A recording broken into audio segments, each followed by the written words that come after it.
இது ஃபர்ஸ்ட் மலேசியாவின் செய்திகள் உங்களுக்காக.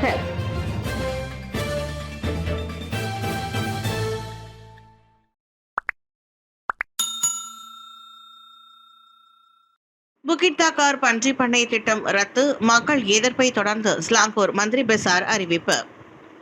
உலுஸ்லாங்கூர் புகிட் தாக்கார் பகுதியில் முன்மொழியப்பட்டிருந்த பன்றி வளர்ப்பு திட்டம் கடும் மக்கள் எதிர்ப்பிற்கு பிறகு ரத்து செய்து தற்காலிகமாக ஒத்திவைக்கப்பட்டுள்ளது என ஸ்லாங்கூர் மந்திரி பெசார் டத்தோஸ்ரீ அமீருடின் ஷாரி தெரிவித்துள்ளார். மாநில உள்கட்டமைப்பு மற்றும் வேளாண்மை துறை பொறுப்பாளர் டத்தோ இசாம் ஹாஷிம் அந்த பகுதியில் வசிக்கும் மக்களிடம் இருந்து கடும் எதிர்ப்பு எழுந்ததாக அறிக்கை சமர்ப்பித்ததை அடுத்து மாநில செயற்குழு கடந்த வாரமே இந்த முடிவை எடுத்ததாக அமீருடின் கூறினார். இந்த முடிவு பிரதமர் டத்தோஸ்ரீ அன்வார் இப்ராஹிம் தெரிவித்த ஆலோசனைக்கும் இணங்க இருப்பதாகவும் அவர் விளக்கினார். பிரதமர் தெரிவிப்பதற்கு முன்பே புகிட் தாகாரில் ஏற்பட்ட எதிர்ப்பை கருத்தில் கொண்டு மாற்று இடங்களை தேடுமாறு செயற்குழு உத்தரவிட்டது என்றார் அவர். எனினும் புதிய இடம் அல்லது மாற்று நடைமுறை குறித்து தற்போது எந்த அறிவிப்பும் இல்லை என்றும் முடிவு எதுவும் எடுக்கப்படவில்லை என்றும் அவர் கூறினார்.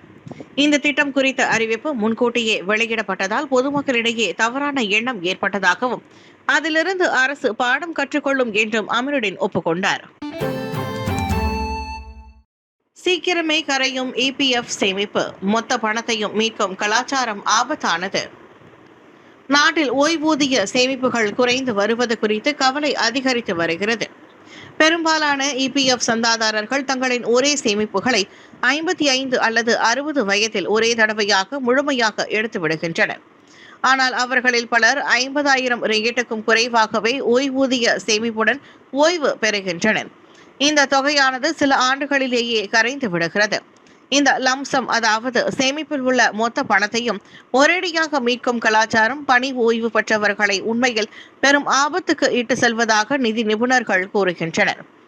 ஓய்வு பெற்ற பிறகு மாதாந்திர வருமானம் இல்லாததால் பலர் அதிகம் செலவழிக்கிறார்கள் அல்லது தவறான முதலீடுகளில் இறங்கி விடுகின்றனர்.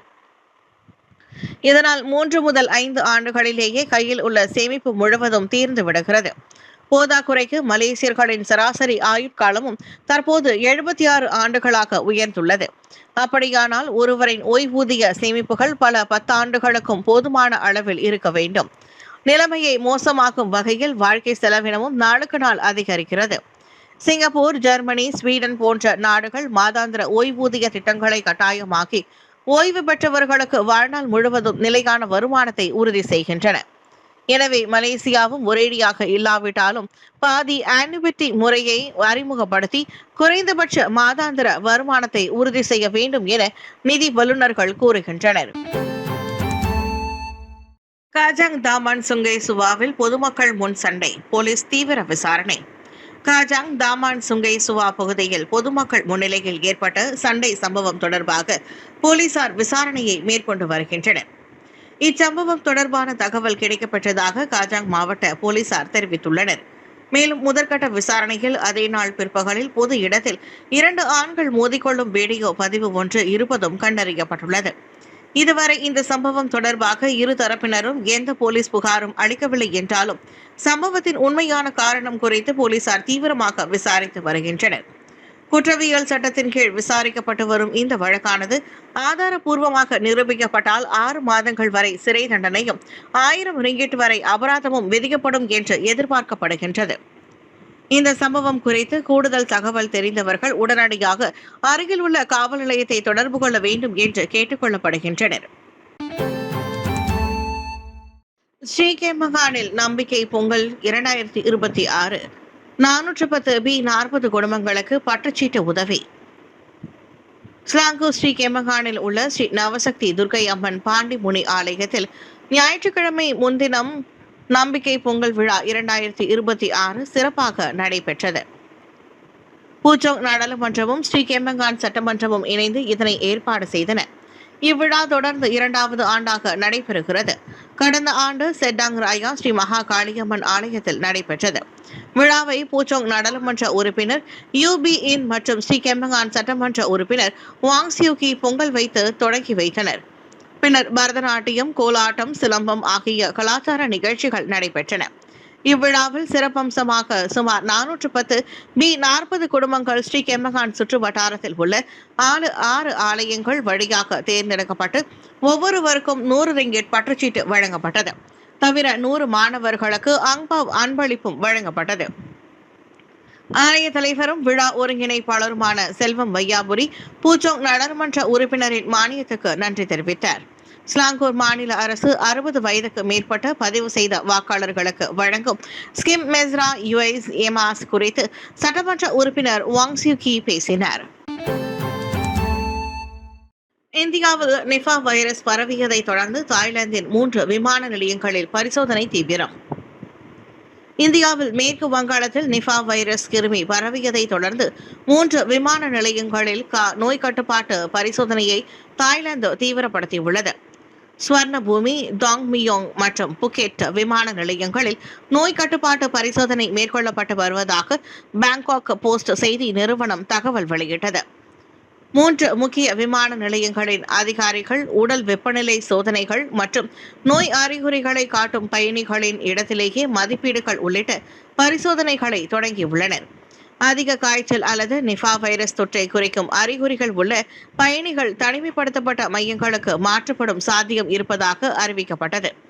மேற்கு வங்காளத்திலிருந்து வரும் பயணிகள் காய்ச்சல், கடுமையான தலைவலி, தசைவலி, தொண்டை வலி, இருமல், சுவாசிப்பதில் சிரமம், அதிக தூக்கம், குழப்பம் மற்றும் வலிப்பு உட்பட தொற்றின் அறிகுறிகளை கண்டிருந்தால் அதனை கண்காணிக்கும்படியும் ஆலோசனை தெரிவிக்கப்பட்டுள்ளது.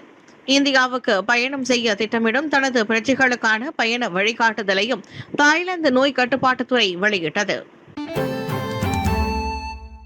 கால்வாயில் சிகரெட் துண்டு வீசினார் ஆடவருக்கு 300 ரிங்கெட் அபராதம். 6 மணி நேரம் சமூக சேவை செய்யும்படி உத்தரவு. கெடாவில் பொது இடத்தில் குப்பை வீசியதற்காக முதல் முறையாக இந்தோனேசிய ஆடவருக்கு அபராதம் விதிக்கப்பட்டு சமூக சேவை செய்யும்படி நீதிமன்றம் உத்தரவிட்டது. ஜனவரி 1ஆம் தேதி நள்ளிரவு 12:10 மணி அளவில் மெனாரா அலோர் சித்தார் பகுதியை சுற்றி அமைக்கப்பட்ட குப்பை தொட்டியில் சிகரெட் துண்டுகளை வீசுவதற்கு பதிலாக கால்வாயில் வீசியதாக கொண்டு வரப்பட்ட குற்றச்சாட்டை 39 வயதான ஜுல்கிஃப்லி அலோஸ்டா செஷன்ஸ் நீதிமன்றத்தில் நீதிபதி என் பிரிசிலா ஹேமா மாலினி முன் ஒப்புக்கொண்டார். கட்டுமான தொழிலாளியான ஜுஃப்ரி மீது 2007ஆம் ஆண்டு திடக்கழிவு மேலாண்மை மற்றும் பொது சுத்திகரிப்பு சட்டத்தின் 77A1 கீழ் குற்றம் சாட்டப்பட்டது.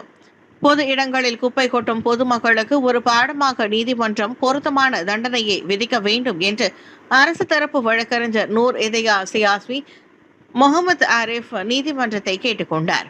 இதனைத் தொடர்ந்து குற்றம் சாட்டப்பட்டவருக்கு 300 ரிங்கெட் அபராதம் விதிக்கப்படுவதோடு 2 மாத காலத்திற்குள் ஒரு நாளைக்கு அதிகபட்சமாக 3 மணி நேரம் சமூக சேவை செய்யும்படியும் நீதிபதி உத்தரவிட்டார். இணையத்தை உலுக்கி வரும் நிஹிலிஸ்ட் பென்குயின் கூட்டத்தை விட்டு மரண பாதையில் ஏன் நடக்கிறது? வைரலாகிய 2007ஆம் ஆண்டு காணொலி. அண்மையில் சமூக ஊடகங்களில் பென்குயின் ஒன்று தனது கூட்டத்தை விட்டுவிட்டு தனியாக பனிமலைகளை நோக்கி நடந்து செல்லும் காணொலி வைரலாகி வருகின்றது. அக்காணொலிக்கு பலரும் பலவிதமான பின்னணி இசைகளை ஒளியேற்றி மாறுபட்ட கருத்துக்களை பதிவிட்டு வருகின்றனர். இந்நிலையில் அந்த வீடியோ ஒரு சோக மீம் அல்லது மாறாக அது இயற்கையின் அரிய தவறு என்று அறிவியலாளர்கள் கருத்துரைத்து வருகின்றனர். கடந்த 2007ஆம் ஆண்டு இயக்குனர் வர்னர் ஹெர்சாக் பதிவு செய்த காட்சியில் ஒரு அடலி பென்குயின் உணவும் பாதுகாப்பும் நிறைந்த கடலை விட்டு அண்டார்டிகாவின் பனிமலைகளை நோக்கி தனியாக நடக்கிறது. பென்குயின்கள் சூரியன் மற்றும் பூமியின் காந்த புலத்தை பயன்படுத்தி திசை அறியும் நிபுணர்கள் என்கிறார்கள் விஞ்ஞானிகள். ஆனால் சில அரிய நேரங்களில் அவற்றில் உள்ளாக GPS முற்றிலும் செயலிழக்கிறது. அப்போது அவை 80 கிலோமீட்டருக்கும் மேல் தவறான பாதையில் சென்று 50 செல்சியஸுக்கும் கீழான கடும் குளிரில் சிக்கி உயிரிழக்கும் அபாயம் உருவாகிறது. உடல்நல கோளாறுகள் மற்றும் மாறும் காலநிலையும் இந்த குழப்பத்தை அதிகரிக்கலாம். இந்த வீடியோ இயற்கை எப்போதும் சரியான முடிவுகளை எடுப்பதில்லை என்பதை காட்டும் சோகமான நினைவூட்டல் என நிபுணர்கள் கூறுகின்றனர்.